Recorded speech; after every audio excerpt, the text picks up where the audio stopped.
Episode 330 of the TV Dudes, recorded April 28th, 2021. Pleasant surprises.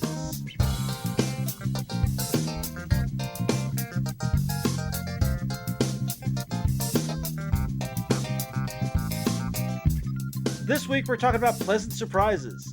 Pleasant surprises like the realization that there's a bonus episode of Mythic Quest on Apple Plus, or learning that the new Peacock show Rutherford Falls is so much stronger than its trailer would suggest, or that Shadow and Bone, despite having the trappings of YA fantasy that have turned us off on so many other projects, is actually a pretty solid show. But before we get to all that, I'm Randy. I'm Les. And I'm Nick. And we're the TV Dudes.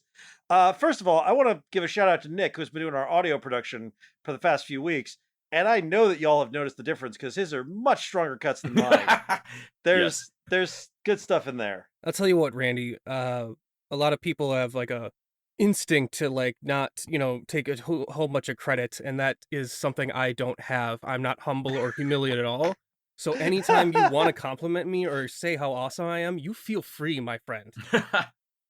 I mean, I know I am, but it's nice to be reminded every once in a while. It's nice to hear it. Yeah. The TV diary theme, that is all Nick. The insert of a perfectly timed CSI Miami scream for Les's puns last week. Just amazing. My friend Mandy, who is a patron and a listener of the show, is completely in love with your edits. And also so pleased to be hearing you talk about anime that I'm afraid she's going to murder me so that you can take over my place. I'll back you up. I'll be your alibi. We do now have was it Funimation? Funimation account, No. Yep. No, we don't. That's Yes, not, I we don't know do. what you're talking about. Nope, don't know what you're talking about. Under the title TV Dudes, we have a Funimation account. We do actually need to get around to JoJo at some point. Mm-hmm. Sure. So I'll have to rewatch it. I mean, I'm only up to season 3, so. Of what, 28? I mean, I don't know how much JoJo there is, but I feel like there's a lot. Not a lot, actually. They had a whole thing where the manga had a rights issue because they named their characters after famous bands. Yes. yep. And it wasn't even, like, ton I didn't petty. even think about that. Like, they changed one letter. So in a courtroom, you gotta be like, come on, guys. You didn't try even a little bit. One of them's literally called AC/DC. Like, no one's name is AC/DC. Oh, man. All right, so let's talk our TV diary for the week. The Diaries of the Television Dudes. Brought to you by only the finest cocaine wine. Nick, why don't you start us off this week? Okay. Jeez. What did I watch? Well, Muppets, of course. I'm midway through season 4, I think. Mm-hmm. How many seasons are there? Do you know? Oh, 4? geez. I think there's 7. Okay. I have to check, though. I'm not 100% sure on that. It was a pretty I'm like, I'm not going to have anything to talk about this week on Muppets, because everything was pretty... I mean, it's Muppets, so it's a little weird all the time. But, I was like, okay, so there's nothing really significant until Statler doesn't show up one time, and Waldorf is alone up there.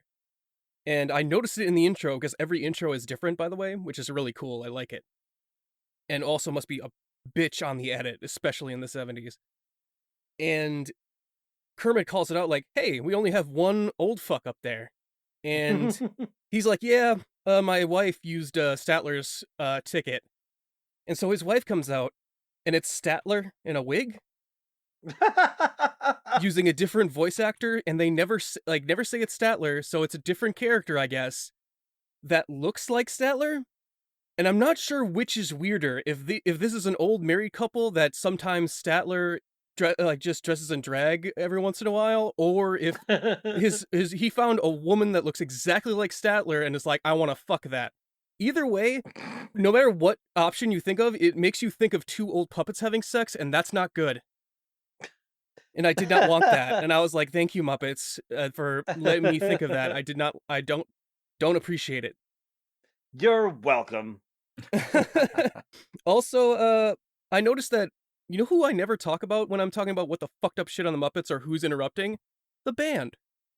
The band are surprisingly the most chill on there. Probably because they're baked in their green room in the back. Oh wait a minute, isn't the band like actually? Isn't there like an acid reference in their name? Is Isn't it it like Dr. Teeth and the Electric Mayhem? Yeah, Are they the show band? Yeah. Okay, And I just always thought they were doing acid. Pretty much assumed that they were on acid all the time. Well, man, you got Floyd and Janice, who literally are felt puppets that never open their eyes. Yep. Like, well, I always remember Janice like, for sure, man, for sure. But they're all Yeah. like, oh yeah, man. I mean, You can't tell me that Animal hasn't done meth. If you tell me that Animal's never done Oh, meth, I don't believe you. he's just Keith Moon in Red Felt Fur. if Animal on the set isn't on meth during it, if that's just him on normal speed, never give him an upper. Never introduce him to cocaine. That people will die. Maybe you left it in your other pants. I don't have no other pants. I don't think I have pants. Oh shit, I don't have a lower half of my body. Oh god. Yeah, I think I watched almost everything related to Mortal Kombat over this week. Because I watched it on HBO. And I even texted everybody after it was done, like, hey, are we still doing a Patreon on Mortal Kombat? Because it is boring as shit, and I don't want to talk about it. And my response was, no, I got halfway through and fell asleep. Wow. Yeah, I was Wow, nodding wow, off wow, too. wow. That was rough. I was shocked. I'm like, wait, out of all the things you could have been, you're boring? Yeah. How did you do that? Yeah, like violent and somewhat offensive, I would have been okay with. Yes. All the praise I'm seeing for it is like, it's good enough. Like, that's not the compliment that you think it is. Nope. I mean, that's why I watched the fucking 90s version. And I actually prefer the 90s version, honestly. Yeah. Oh yeah, the 90s version has a banging soundtrack, and it's fun. Yes. It's Paul W.S. Anderson or Paul whatever, W. right? Anderson. Yep, Anderson. the It's video one of his game guy. better movies. Yep.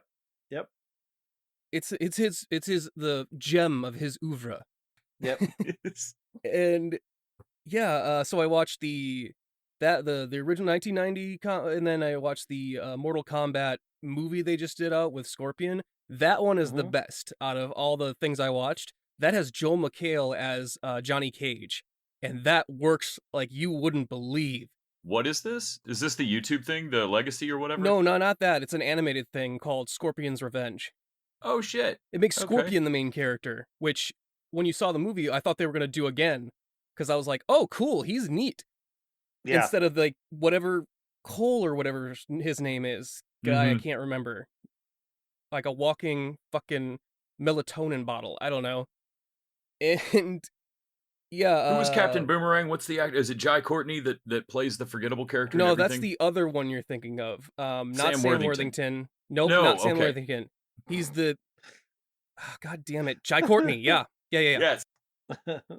I'm sorry, all you white actors, you look the exact same to me. It's just true. That's just true. And I'm like, and anyone who disagrees with me, you type any of their names on Google image search and tell me that you can identify all of them in a quick succession. I bet you could do it, but it would take you longer than you thought. It's kind of my hope for why I'm not as paranoid about facial recognition software as I used to be. Yeah.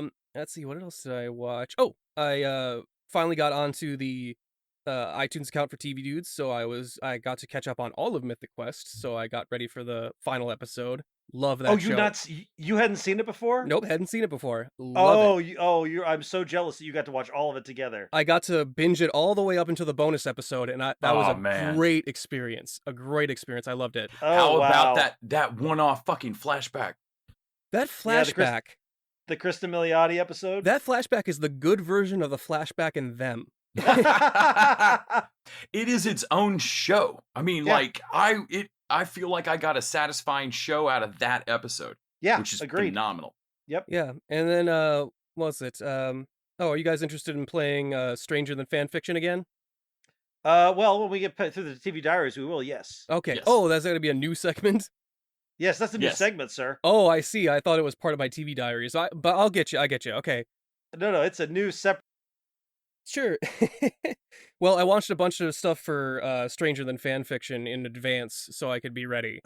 Okay, all right. All So I right. watched. I took advantage of our new Funimation account, which I want to again remind the patron that that's a thing.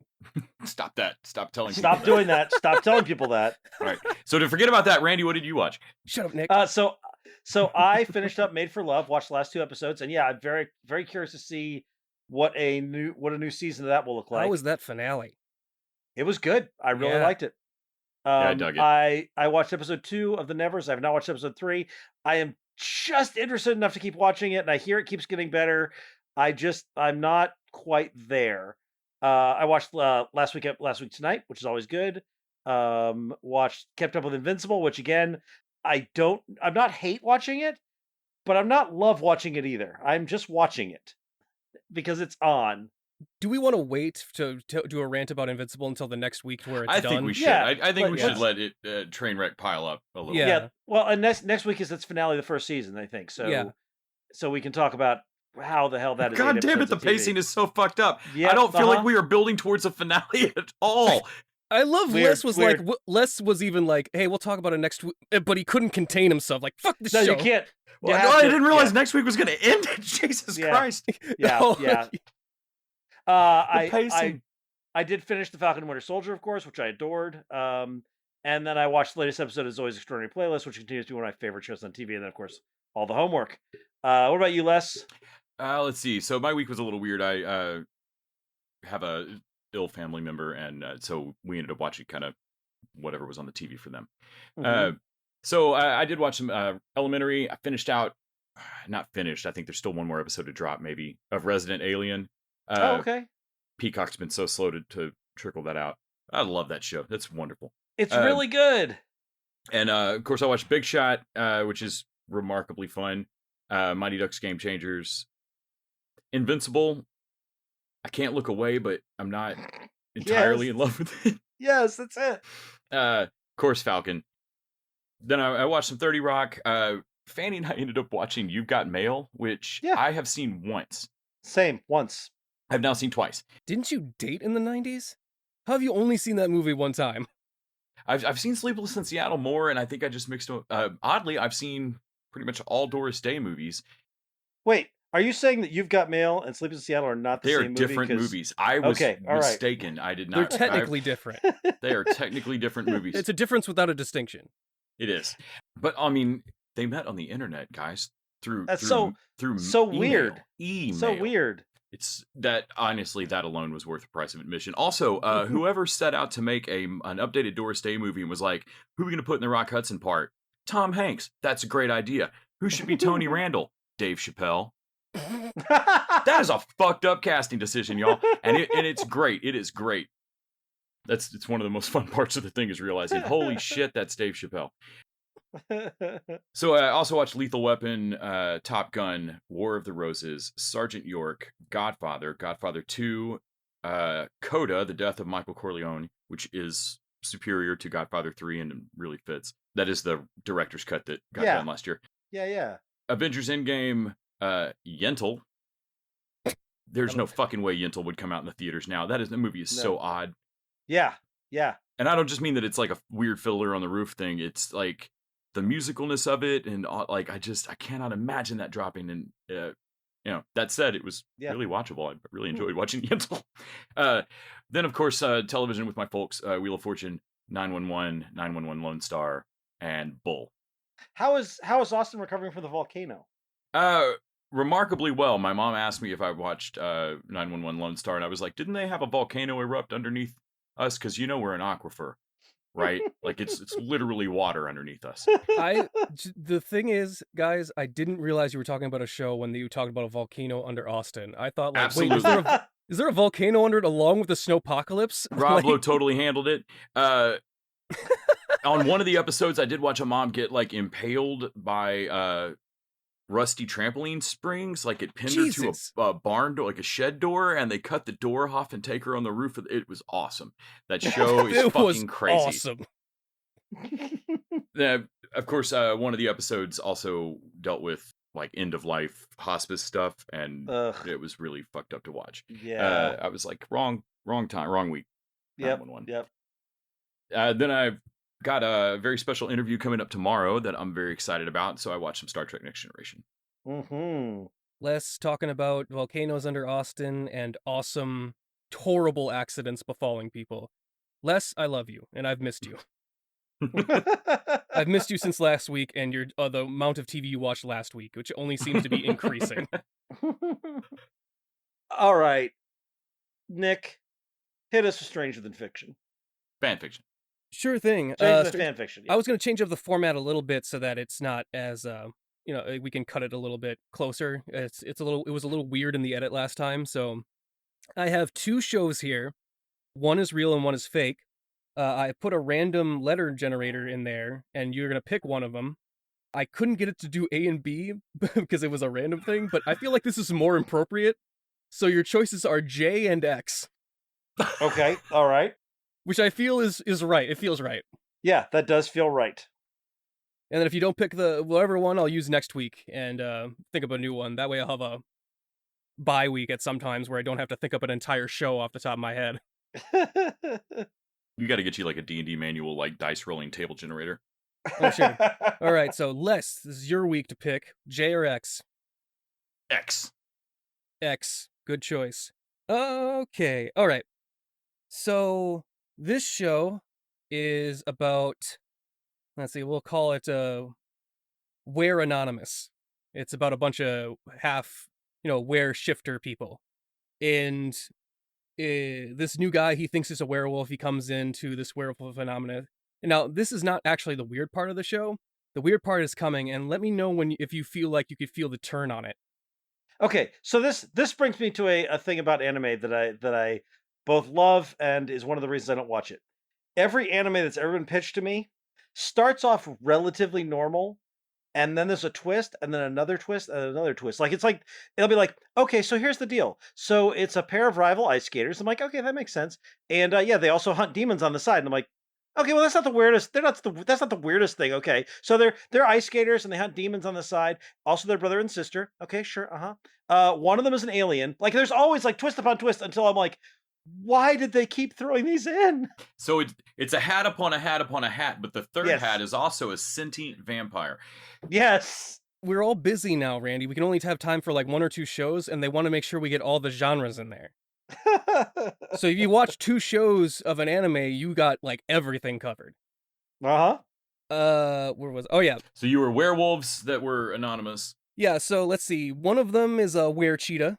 Makes an awful pun about how she's a school teacher, which is like, oh yeah, which is funny because I'm a cheetah. Get it? And the room goes like, I hate you so much. There's a were-tortoise, which is very interesting. He turns into a tortoise and then eats lettuce on full moons. Sure. Which I'm like, okay, how does one become a were-tortoise? Because I would assume you have to get bit by another were-tortoise. And if they Snapping only turtles. eat lettuce, you know what? Never mind. Snapping turtles. I mean, it writes itself. There's a were-boar, like a were-pig. There's one lady that's really funny. She's not a were-person. She's just a furry. She usually wears a hippo costume.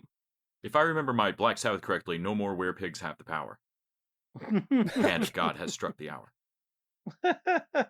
So yeah, it's basically this guy. They're trying to figure out if he's actually a werewolf or not. So they give him some tests. They like ask him what's going on in his life to like why would he like make him think he's doing that. They discover that oh my god, he is a werewolf. And as he's reeling from this situation, he reveals that he saw a mall Santa because it's actually around Christmas time. And they're like, whoa, how close did the mall Santa get to you? Could it smell you? And it was like, no, what are you talking about? You don't know? Okay, look, we're going to bring out the Book of Bob, which is like the Book of Joe, but it's Bob. Turns out Santa Claus is a were-manhunter because God decided to unleash its wrath upon the prideful werewolves. And so now Santa Claus, along with his helpers, which are mall Santas that go out and sniff out these werewolves, they come around and kill people on Christmas Eve, and he has this red suit of invulnerability. And he's literally claws. He has literal claws, Santa Claus. And he kills were people, I guess, because God, he has a religious thing from God. Also, if you're too young, if you're a minor, he leaves you gifts like your parents' heads instead of killing you. Yeah, and then the rest of the show is them fighting Santa Claus and his helpers in this siege on this what was it, public community center basically. And out of all that on top of it, I'm going to add one more detail before I ask you if it's real or not. This show is not an anime. This show isn't even animated. This show is live action.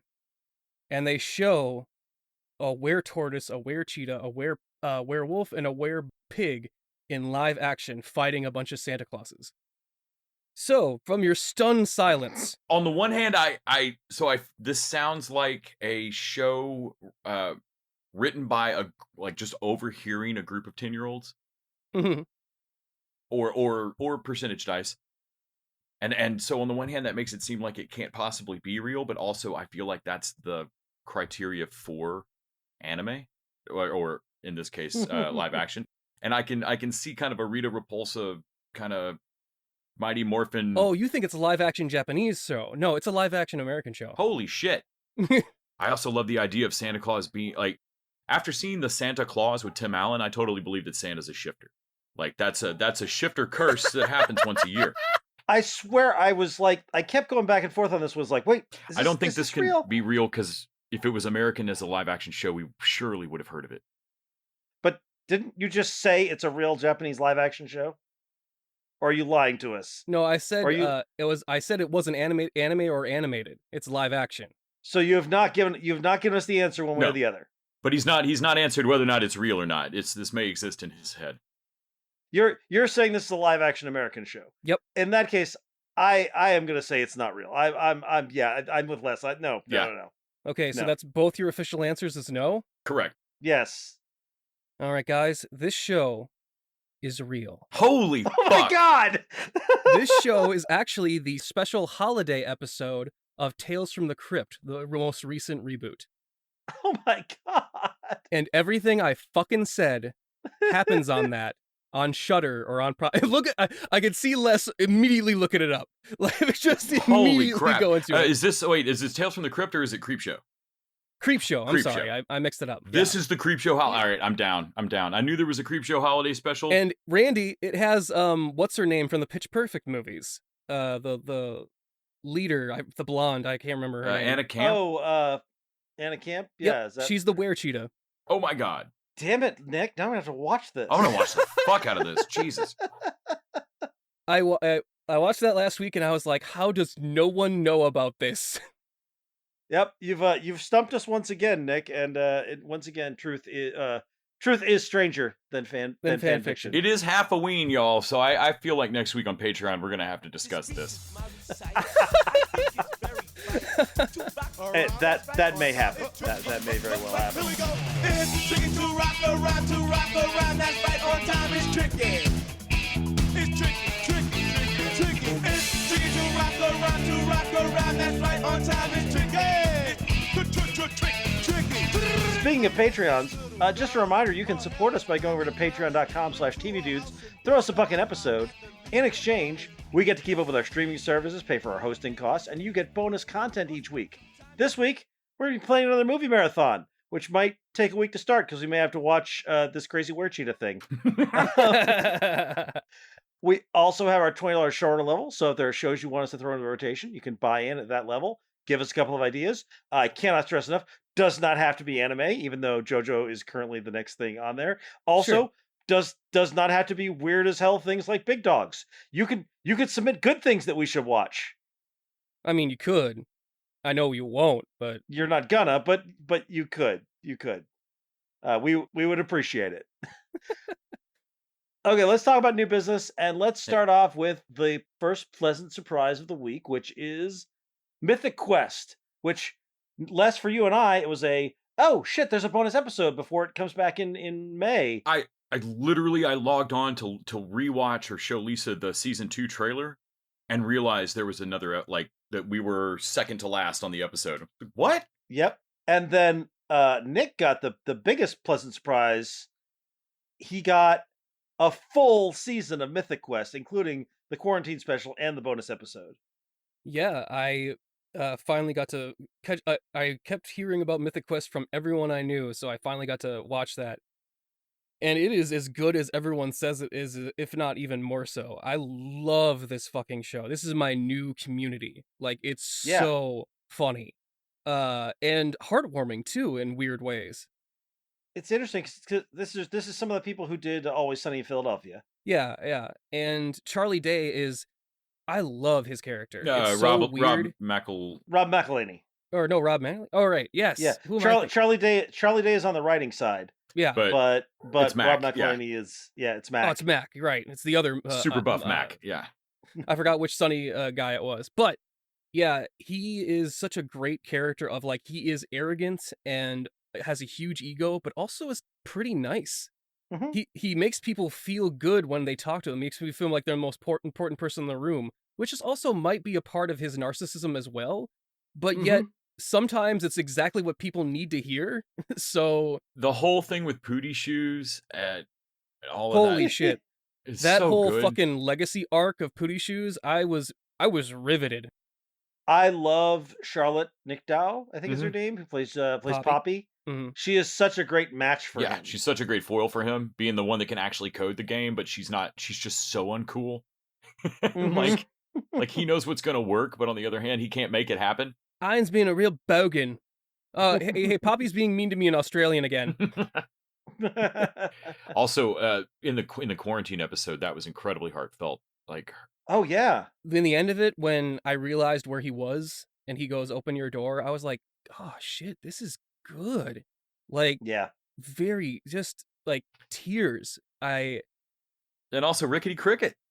Like, I love that. I love that that's Cricket. David Hornsby is the whatever technical president of the company or whatever he is. And Danny Pootie's sociopathic money guy, Brad. Yeah, I love that. And he's like, the only time he does something nice, and yet he goes like, "I own you." Oh God, that was. That's why I did that. What did he just say? He said, "I own you." Yeah, the cast is great. Everybody in it is really good. And the setting of like this World of Warcraft studio basically allows them to do a whole bunch of like nerd IT crowd style stories, but also like goofy geeky stories, like you said, like Community, and then business office type stories like you would do on any kind of office show. Like it's a really good setting. It really works. Yeah, and the bonus episode was this like, what's their holiday? I don't remember what. Everlight. Oh, Everlight. Yes. Everlight. Yeah. It's like really shows like how nerdy it is in the beginning, but by the end of it, I'm super invested in whether or not they're gonna have it next year. Right? Yeah. I don't want Danny Pudi to destroy it. Like, and like he does like go like, I can't enter because the boss can't win. That's not a good story. Like even this pointless game has like a narrative to him that needs to be maintained. Like what? And Poppy is, of course, just as insane as him, just thinks she's more rational, because she goes along right with it. One of the gags I loved in this was because they definitely present Ian as sort of he's not a loser, but he is definitely not as cool as he thinks he is. But I love that at every turn, I think they did it like 3 or 4 times, she like throws the fireball at him, he catches it and throws it back like it's nothing. Like every time he's up on fireball. Well, I totally believe he's a great LARPer. That's a thing I totally believe he's great at. I love that they even put in the noise of it like boink off of her head. Yep. Yes. And we had talked off mic about like how fucking scary is it Joe? Joe, yes. As the executioner. But yet also like I love Joe.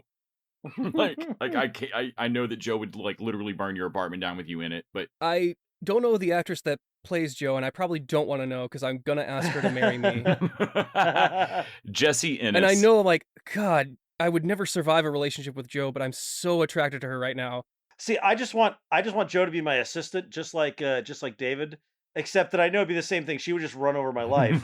But the great thing about her is when her loyalties are divided, like she's much bigger fan of Ian, but like you get the sense that if he was like, "Hey, I need you to go murder these 3 people and make sure the bodies disappear," she wouldn't ask any questions, but it would happen. Dude, she almost did that without him asking. Remember the whole like, "Hey, go get them the coffee." Like, "Oh yeah, and poison it. I got you." No, don't. All right, don't. Wink. No. wink. Really don't. Don't kill him. Like, you're right. I should Plausible only deniability. slow him down. Yeah, I should only, make up liability.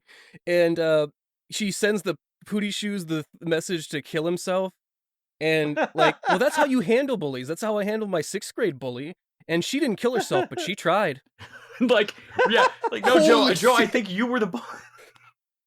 Yeah. And I was Yeah. like, I love Jo. She's the most horrible person in the world, and I love her. I can't wait to see season 2 with Poppy and it's not Mac, but Ian. Ian. Yeah.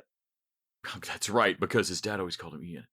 Dude, when they have him put Poppy's name etched onto the railing, like, I love this relationship, like, between the two. Of one's the eccentric and just wants to make the best game possible, the other's the realist, but also wants to make the best game possible, and recognizes when Ian has a crazy idea, she's the first one to go, like, what was it, the blood ocean thing? And she didn't. Yeah. She hates him in that episode and she doesn't want to have anything to do with him. And she's like, Ian, that's actually a pretty fucking good idea. Damn it. Yeah. Yeah. That's the thing.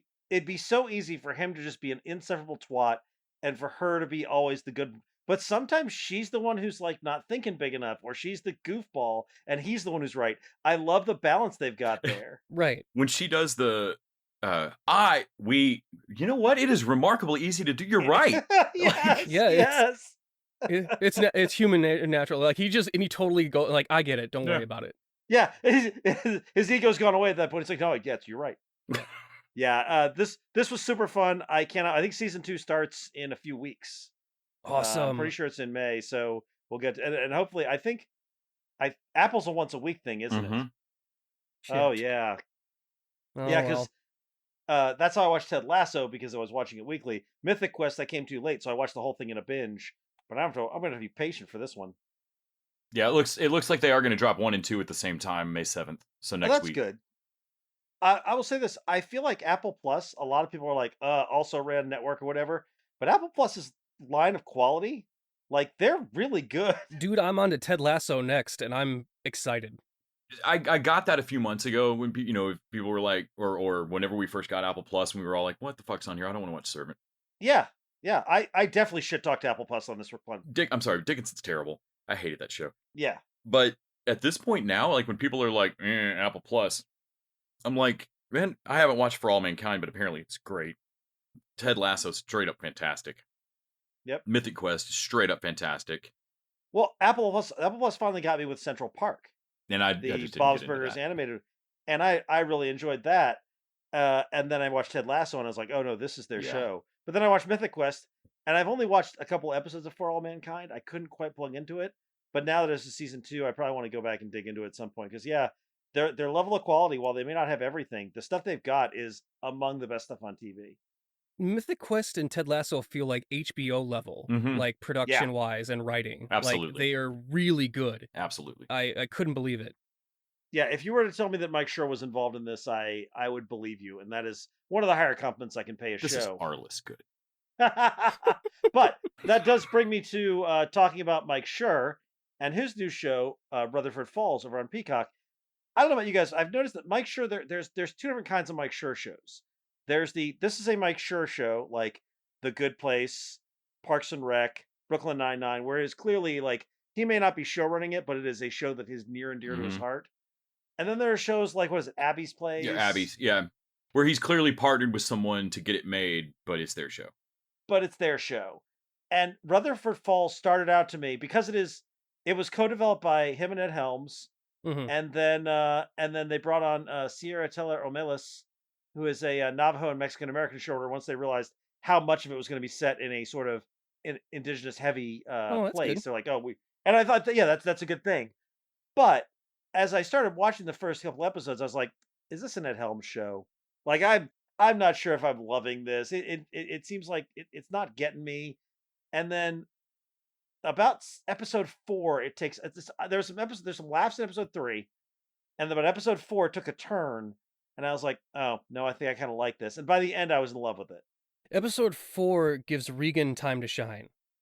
Yeah. And that is where the show shines brightest. Is like, holy shit, this is your main character. You guys you didn't miss by much because she's in a lot of Yeah. it, but you Yeah. did miss. Like, and Yeah. the problem is Ed Helms, like his problem throughout the show is never actually a problem. Right. It's a problem made up in his head of like this history thing, and he's holding on to it because he has nothing else. And you're like, dude, I like they have one episode where they just call him out on it, like, I'm sorry, your life hasn't been perfect like the whole time, and like for the first time in your life. And he even goes like, oh, do you know that saying that life isn't fair? Well, I never thought that was true, but now I think it's true. And I'm like, oh, Yeah. Jesus. Yes. This fucking guy.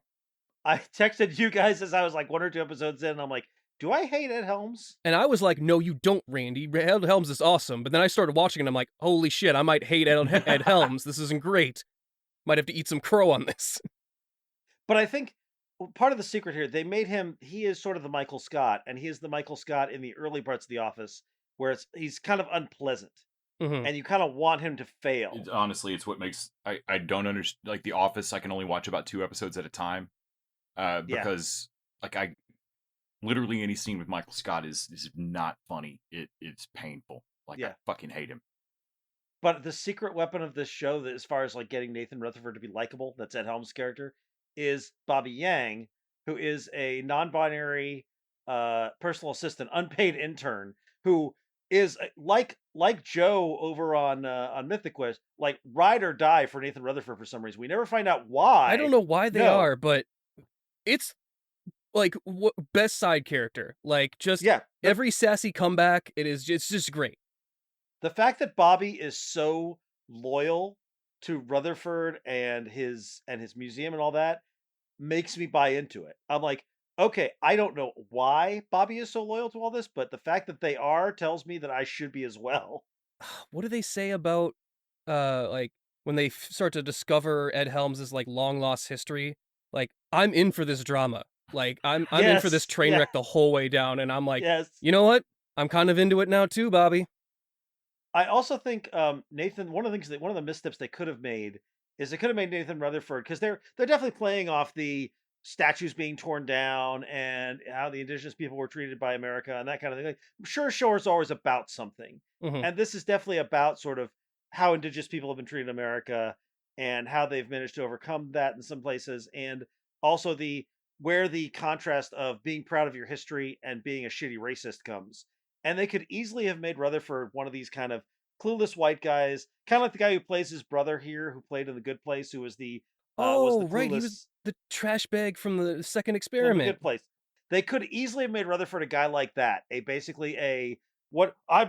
not racist. What are you talking about? The guy that writes but the instead, Chip Roy mystery. Yes, exactly. Okay. When they do the podcast, and because it shows Ed Helms like, I'm sorry, what'd you say? Like the white baby thing? Like, oh boy, if we could not say that. he is notably progressive. Partly you can tell that because he's got Bobby's assistant, and it's never a thing at all. But they go out of their way to make him a progressive guy who is not trying to. The history thing is not about like, no, my history is more important than yours. It is just it's a thing to him. So it's the only thing he has, and it's his identity. So I get why he wants to fight so hard, but I'm firmly on Terry's side as far as like, we want to buy our land back. We don't even want to like force you to give it to us back. We just want to buy it back. I love Terry. I think Terry is like the Brad here. He is supposed to be like a little bit sociopathic, but instead I'm like, no, I'm with this guy. And when I get it, you see the soft side of him a little bit later when they go. Did you get to the one where they go to the convention? Yep. He and Regan, and you see this like, oh shit, he's not the alpha dog that he thinks he is, and he's starting to realize it. I thought that was a great humanizing moment for him. Yeah, he was the small fish in that pond, and it really helped humanize him. Yeah. By the way, the podcast you're referring to, the podcaster, that is Paul F. Tompkins. Oh yeah, it is, playing Professor Tobias James Kaufman, and that was some of my favorites. That's also when he told Ed Helms that they had to wrestle. That was when I started falling in love with the show.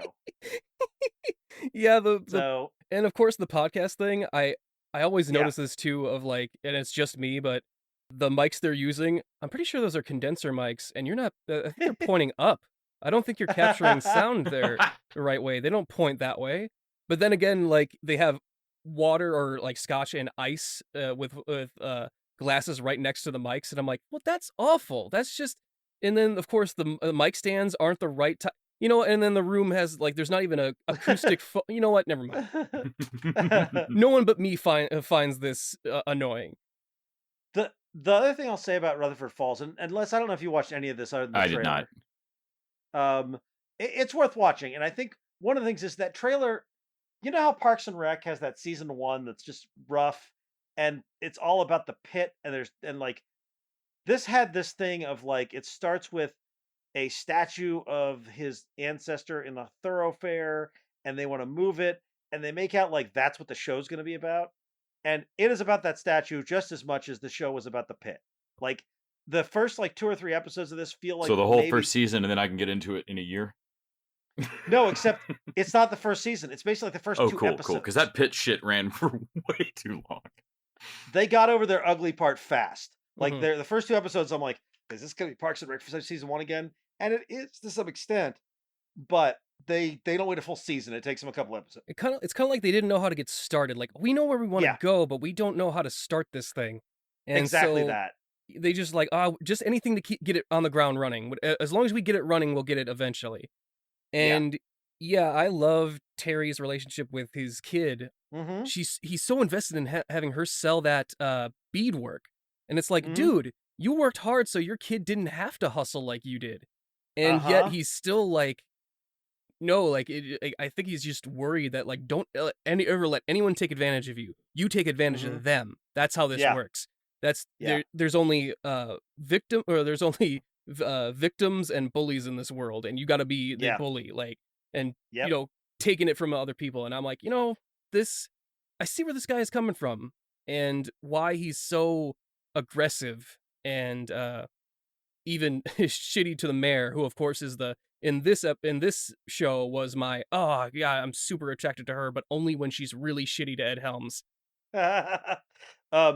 Have you gotten in the notable term with her and Ed Helms? I don't want to say too much. Yep, I got to that part. Okay, all right, because that was a fun surprise too, and I think there's depth to this show that I was kind of surprised by, and also as it goes on, it gets funnier and funnier. So I'm not ready to call it like the next Ted Lasso or The Good Place or Brooklyn Nine-Nine or anything like that, but it's a solid show. Like I'm definitely gonna watch another season of it. For sure, me too. All right, let's talk about Shadow and Bone over on Netflix, which I think in my notes for the TV like homework, I was like some YA thing we might wind up skipping.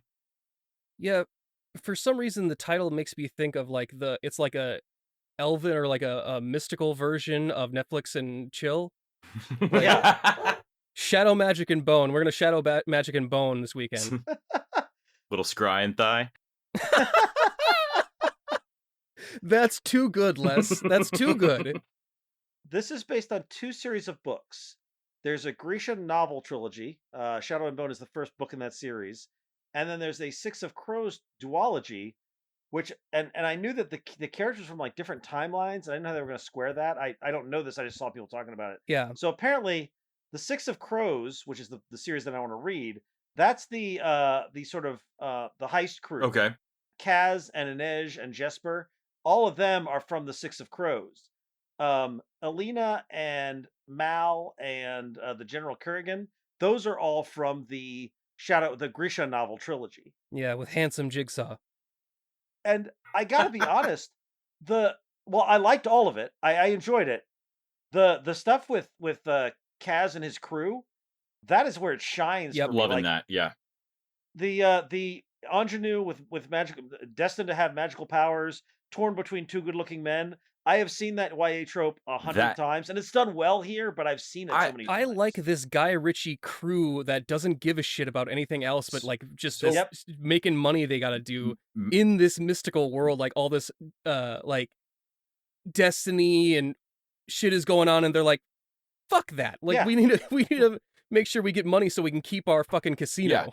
Yeah, watching like young Swearingen put a crew together to fuck over Powers Booth. I mean, like, this feels like Magic Deadwood with a heist. I'm loving it. Also, I'm into the it. guy playing Kaz, I assume, had his cheekbones surgically sharpened and is just going to cut his way through the fold with them.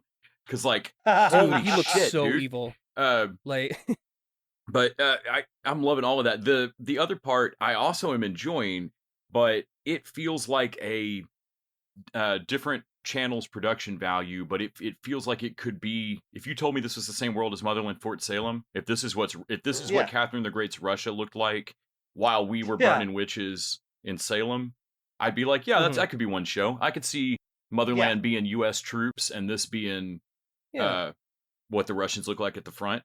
And the coolest thing the show has going for me, frankly, is the fold. Yeah. that's a neat The idea. idea of it is really good. Most of the time, I feel like really great sci-fi and fantasy ideas are slight tweaks off things you've seen. You know, it's not like it's a revolutionary, whole new idea. It's just a little different than you've seen before. I like the idea that somebody made a solid mass that is now full of fucking monsters. But I really love the idea that somebody basically overused battle magic and has now like nuclear bomb scarred and like there's like a Chernobyl area. Yeah, Where yeah. the explanation of like, well, why doesn't Darkling or whatever the fuck they're called, like why doesn't one of them undo it if one of them did it? And like, well, I mean, have you ever put out a fire with more fire? It's like that was a great line. It's like that's just a great explanation, like very quick. Yeah, like they can only make it worse. And the whole Kaz thing, like the whole heist crew and everything, I want to grab the irregulars and go, do it like this, because this show is better to me than Carnival Row, Nevers, and Irregulars combined. I agree. And it's not that it is different. They are doing it better. They are pacing and structuring and introducing these people better. They're not going. It is focused better. I'm enjoying. I didn't want to enjoy this. I honestly was not looking to enjoy this show, and I'm 3 episodes in now. The world building is so good. It's so easily done. I mean, or it feels so effortless. Yeah. And they are putting up a lot of information. Oh yeah, I saw a friend of mine complained about it. Was saying that he couldn't quite get into it early on because he's like I'm confused. I don't know what's going on, and I'm like, I understand that. I love when you just douse me with information and let me figure stuff out. But also they are smoothly. I mean, it is a lot of info, and there was one moment where I was like, wait, who the fuck is this? Yeah. But honestly, they are smoothly threading you through it. Like as long as I kept my phone put down and watched the TV, they walked me right through it in an impressive manner where they didn't. I mean, obviously, people sit down and discuss. There is some exposition. Yeah. But it's handled really well. Can I ask you guys favorite characters so far? Oh, Gunslinger. What's his name? Jesper. And that's the correct answer. He's the best character. That's the right answer. Because he is the best. I love this gunslinger. That's an amazing gunslinger, but yet he can't immediately win every fight because he doesn't kill people. And also, he's so anxious that the only way to get him to the fold is to give him a comfort goat that he holds while he shoots all the monsters. Oh, that was hilarious. That was so like he had his own service animal. That was funny. And then you can't. He has such a gambling problem that you can barely make him leave him alone to do things. Yeah, don't give him money to go run a task because he will fuck. He lost all the money and stole almost enough coal. Don't bother giving him the money. Just ask him to steal shit. Like, because that's where it's going to go anyway. I love it. He's like, yeah, the kid that was going to help me, I turned out actually didn't know how to do that, so I just gambled the money. Also, I don't know if this reveal happens for you, Les, but the fact that he's gay. Oh, yeah. It hasn't happened yet. I'm only like 3 episodes in, but I was watching this they're talking about. I was noticing how sort of casually diverse it is. One of the girls that pairs with her at the little palace in her Nadia, and the other one that are helping her train that are fawning over her immediately. She's gay, but it's just a thing. And it's just like she says offhand, like, I don't know why she's pining over the general when she could be with me. And I was like, oh, well, that was actually really smoothly done. And then they reveal that Jesper is gay, and I was like, oh, that's one of their main characters. That's great. Like, I feel like they really nailed it. Like, there's a good diversity here of different types of people, and I mean things like having Jesper have sort of anxiety as well. Like, I thought they did a really good job. That Kaz has a cane and a limp, and that comes into play. And whatever his, I don't know if he's I'm blanking on the guy's name. The other bad Pekka, yeah. Pekka Rollins. The Powers Booth dude, basically. Yeah. Shit, it is Magical Deadwood. And I love that. Like, I don't know if Cass is his son. They keep calling him the bastard. Like, I don't know what he is to this dude. I know that there's something went on. Like Peck must have fucked him because he's out to get that guy. And it's a very like, if he'd have recognized me, I'd be dead. No, he didn't. Yeah. So like, I don't know what their deal is yet, but I'm loving. I'm interested to find out. Because they like want to get that million or whatever, but for him, like he just wanted to. I think it was before he even knew how much he wanted to cut Peck out of that job. Oh, who's in on the job? Yeah. No, he's not. Yeah. Yeah. And that was his motivation to begin with. And I love that his heist people keep noticing it. Of like, dude, Yeah, I love that they call him on it, but we're still gonna follow you because you got good plans and everything. Oh, hey, do you have a plan to go through the fold again? And if you don't, please lie to me. Like, right? I felt like they did Yeah. a great job of setting up. There's a moment in, I think it's in episode 3 where they leave to go. It's when they leave to go cross the fold, mhm. and he has to. I'm blanking on the knife girl's name. Asia. Inez. Inez. He has to get permission to take her, and to do so, he puts up everything he has basically. He And puts up the gem saloon. It is such a clear, great story moment of okay, everything he has is on the line, so that when the guy's like, oh, we don't have quite enough coal, we can't do it, like, or such and so, later on, I think they don't find the person they need to find, and like, oh well, Right. it's off, and he's like, no, my ass is fully out, dude. He It's can't never back off out, now. which makes Yeah. it interesting because later there is a point where he goes, "Let's cut our losses," and he doesn't tell the guys that means he'll lose his club. I thought it was a beautiful story moment. He's Yeah. gonna lose everything, and he doesn't want to move forward because he knows how dangerous it is. Because when the conductor's like, well, we got to call it, and I'm sitting there as a viewer going, but you can't. He can't call it. I know we've put a wall behind that character, and he can't go back now. Yeah. And like you said, later, then you know what it means to him to say that. When he said that, like, let's cut our losses, I was like, holy shit, he really cares about his, like, he doesn't do it unless the plan has at least a chance of succeeding. Yeah. He doesn't want to put his friends in danger just because. And I like, oh, these are your friends. These aren't your employees. This is your family. This is what you're doing this for. And I thought that Also, was I do cool. want to say, while this is my favorite part, and I would watch the show just for this. I think YA tropey though it is, I think the stuff with the general and with Alina and with Mal is well done. Like, I Mhm. enjoy it. I enjoy the twists and turns. There's some good reveals. It definitely escalates to that big level of like, oh, this is world changing stuff that we're watching here. Yeah, I like it's definitely a novel. Like, I could definitely tell it was based off a novel because like there's 3 separate Yeah. stories going on, and 2 of them are kind of related because the crew is trying to get to the Sun Giver or whatever, Mm-hmm. and the Heartrender and the Witch Hunter only like accidentally join it by the end part of it. I gather from what I've heard is that the crew, they're called the Dregs in the, I don't know if they're ever called this in the show. Oh, that's a it's just on great Wikipedia name. mentions it. Yeah. So I think they're a different timeline in the novels. Like, I don't think they ever meet. I think the notion of them being after Alina was the way that they got them into this show. That's good.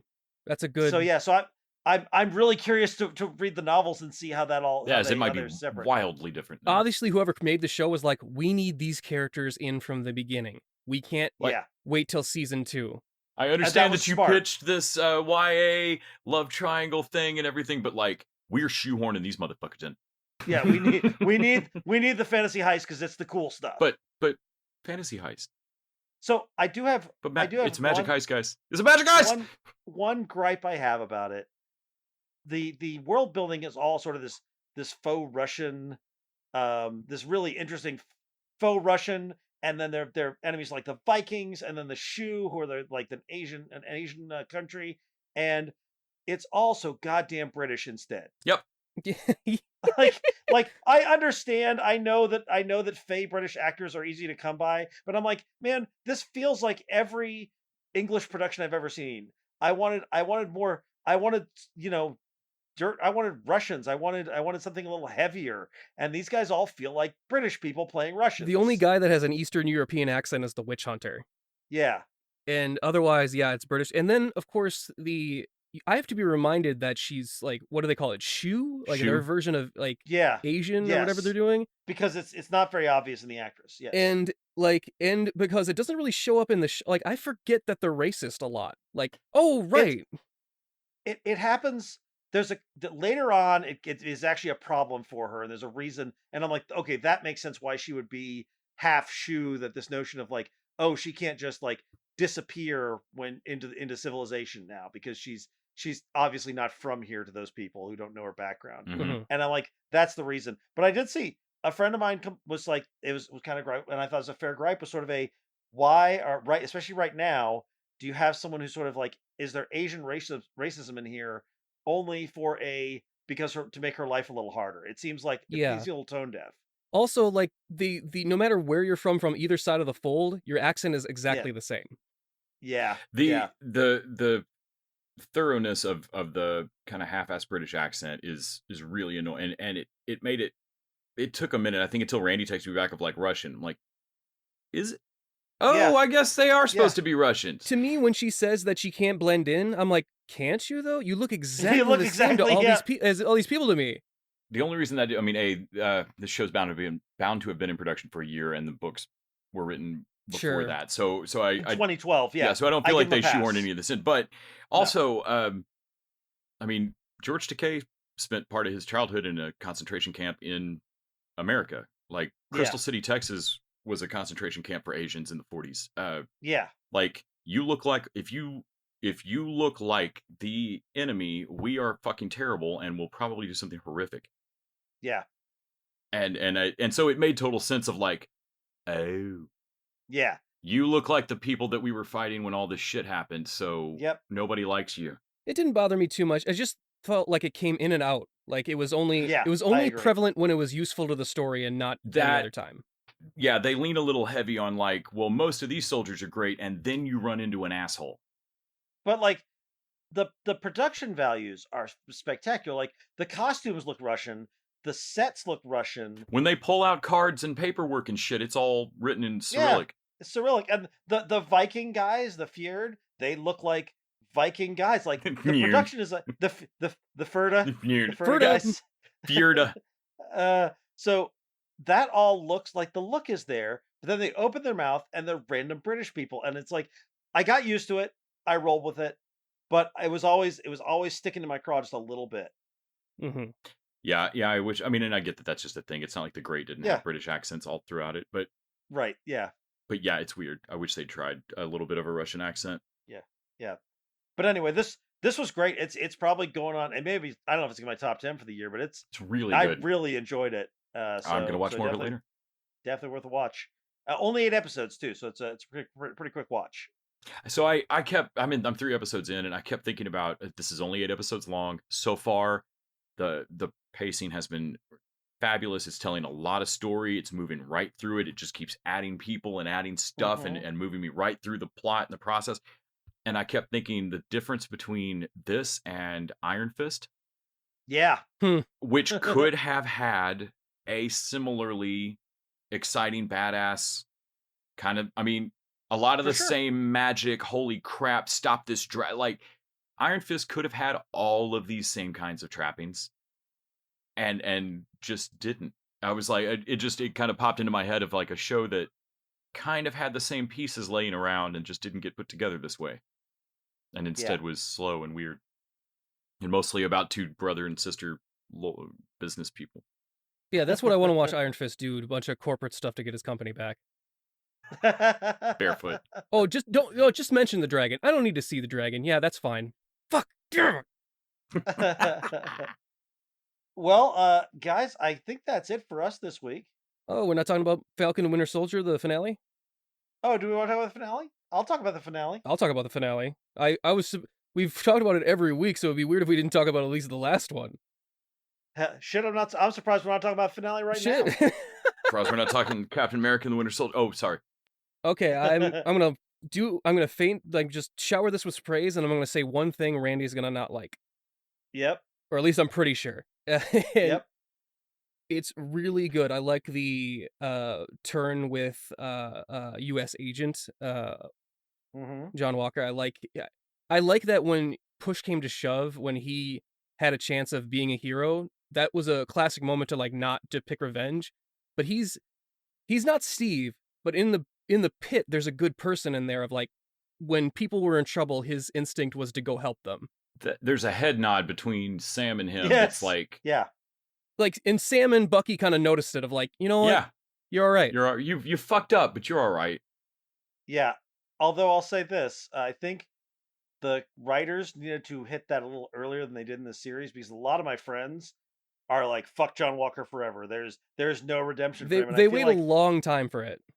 they went a little hard on how bad he was, and I think it was hard to pull back from it for some people. See, I thought it was the right amount, but it's a delicate balance, and It's really hard. It's they did difficult. just fight in the last episode like a big brawl out, like Yes. just Yeah. down. That's why I felt like they had to have some long dark night of the soul for him, and it worked okay for him. And it also wasn't a like, we like you, let's include you in our next plan. It was a like, Right. I am not considering you also someone I'm fighting in this fight right now. Right. I thought it was done pretty well. All things just to considered. like, yeah. what's up, John? When I'm done with Zemo, I'm not going to kill you. Okay. Yeah. I was with Bucky though. The Abraham Lincoln quote was a little much.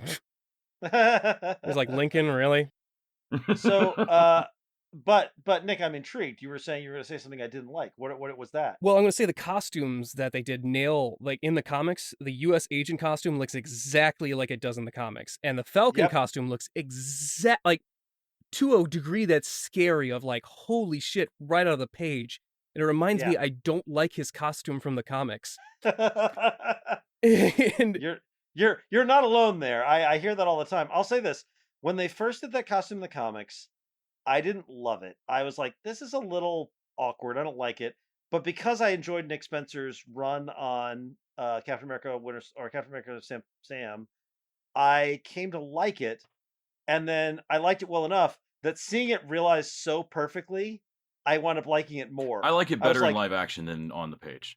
Yeah, and also like just to see I don't know if they've realized anything quite as well as that. Like, it looks exactly like they pulled out of the comic. It's crazy. Page. It's crazy. It reminds me of the same kind of vibe as the time suits.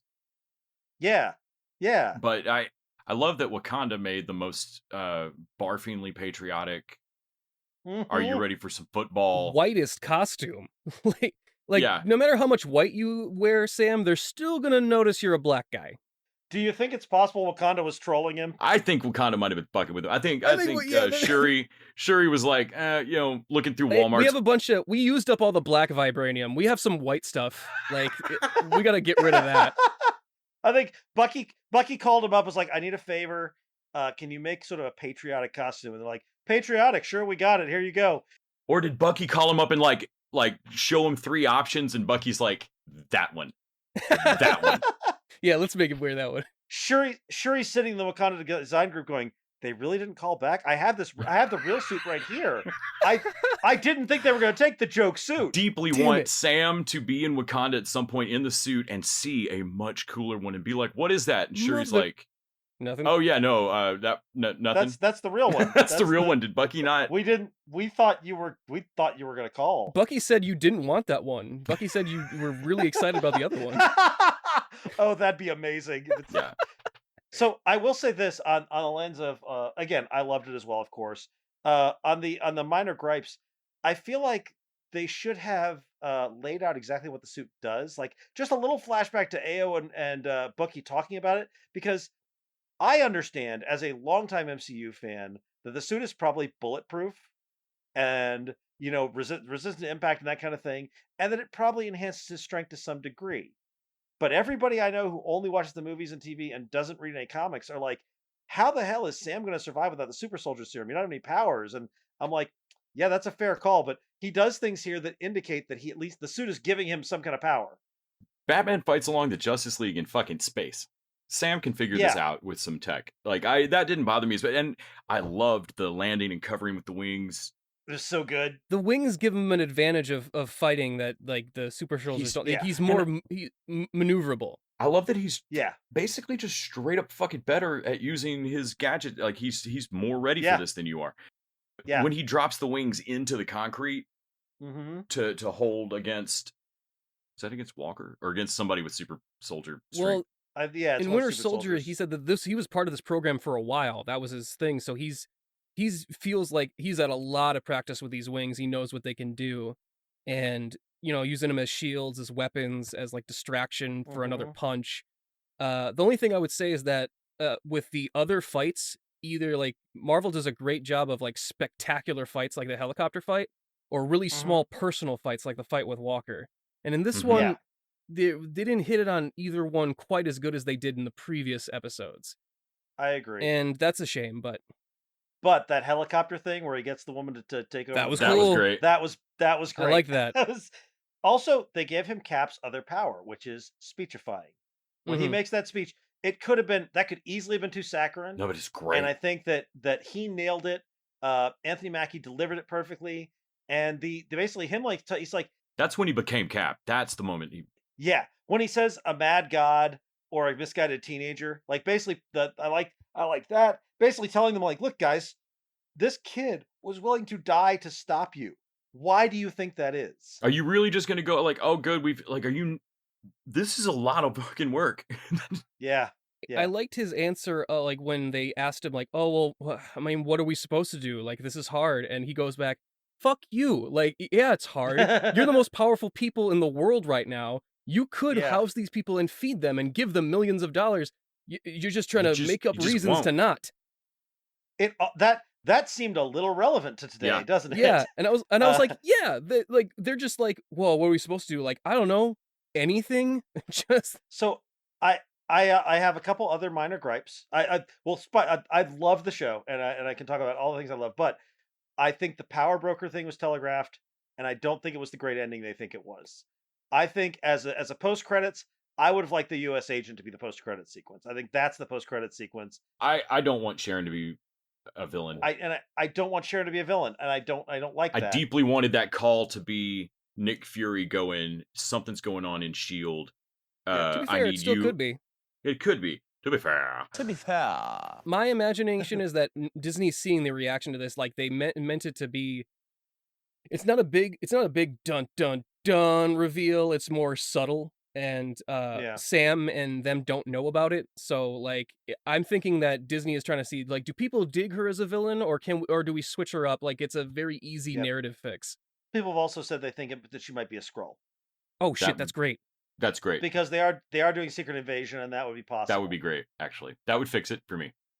The other thing I don't like they killed Batroc. They managed to get that guy in 3 appearances. They didn't kill one of their villains, and then she shoots him. I'm like, God damn it! Stop killing your villains. I did like the fact that he was like, he knew her identity, and you could already tell in her mind, Yep. like, I don't know if I can trust this guy. And then he Right. like blackmails her for like, yeah, she was questioning whether or not to let you live before the increase of like the 4 times And there we increase. go. And I was Yeah. like, Yep, okay, yeah, yep. I'm definitely gonna have to kill you. Yeah. Yeah. I did love, in the same way that that I throughout the series they kept making me actually care about John Walker and his fall from grace and everything, even though I didn't want to and knew I was going to hate him. Yep. He's actually like him looking at his wife or fiance or whatever and being like, He's "US excited. agent. Fuck yeah. This Yeah, is pretty cool. yeah, This actually fits yeah. me a little better. I don't have the pressure Yeah. of being Cap. I can be the soldier I'm supposed to be." I was Yep. excited for him I to was be like, excited. "Holy shit, man! I'm excited for USA. You are not a good person. I don't want Yeah. to be excited for." But I'm like, "Good job, John, U.S. agent." It's like, damn you. You know, Doctor Doom put a lot of thought into that plan. Like, it damn was good to see you. at least some of it worked. I But it know, and they got me, man. was good that he got a win. Also, the stuff with Isaiah at the end I thought was really well done. Yeah, I like Sam's like, ain't nobody. I get what you're saying, but also, I'm gonna fight for it if I want to. Well, Yeah, last yeah. episode was Isaiah saying "fuck you" to Sam, of like, anyone who Mhm. wears that costume Is a Yeah. chump. is a chump. Yeah, is a moron. And he comes back to him and like, you know what? Fuck you. Fuck you right back. I'm not gonna let you are always about don't let people tell you what to do, and I'm gonna not listen to you either. I'm gonna do what I think is right. And also Yeah. give you a memorial against your will, and hopefully don't use your real name and tell you people that you're alive, because I know you didn't want that. That's the weird thing. So we talked about this on the MCU pod last week. They did this memorial, and I'm like, oh, okay. So probably what he did was he like he gave him some he told him about what happened, but he probably left standing the story of like, oh, but he died because he specifically told him, I don't fucking want to come reveal back. me. Yeah. But then in a still frame, when we were recording the pod and I could see the still frame that Grant had saved, it literally says like I'm like, did you fucking out him when he told you not Damn to? it. Oh well. I guess Isaiah got doxxed. So Right. Also, I did love that right after the speech, Winter Soldier calls him Cap. Mm-hmm. that was And that in so credit cool. logo. Fuck. The credit logo where Yeah. it switches to Yeah. Captain. I got chills. God damn it. That also shouldn't work. That should be too sappy by half, and yet Oh my Yep. God, I know. Sorry, I was texting, and so all I heard was the black guy in Stars and Stripes. Nice job, Cap. Thanks. Fucking Bucky. Yeah. Yeah. I'm excited. These guys, the guy who wrote the 5th episode and Malcolm Spellman, who show ran this thing, they're doing Captain America 4. I'm all for it. Yeah, this is gonna be great. I'm all for Captain America 4 the movie or another season of this. I'm in. Yep. Yeah. We got Loki coming soon. Yeah. Loki's in about a month. Fucking Time A Core. little over. Yeah. I'm just ready for What If. I'm waiting for What If. That looks great. All of it looks great. I Yep. can't wait. Marvel's first anime, so that's great. You're gonna get us hurt, dude. It's animated weirdly, right? That's what I said. Animated. Anime, yeah. Tid. Marvel anime, yeah. Animate Tid. That'll do it for us this week. Thank you, Les. Thank you, Nick. Thanks, Randy. Thanks, dudes. Thank you to our listeners. Thank you to our patrons. And until next time, TV dudes out. The TV Dudes is an independently run podcast out of Austin, Texas. We are exclusively listener supported. If you'd like to help us out, go to patreon.com/tvdudes. You can also find us on Facebook, Twitter, and Instagram at TV Dudes. All the music for our show is done by our friend and original TV Dude, Gregory J. Amani Smith. To find out more about us, go to thetvdudes.com. I'm Randy Lander. I'm Les Weiler. And I'm Kyle Scott. Thanks for listening.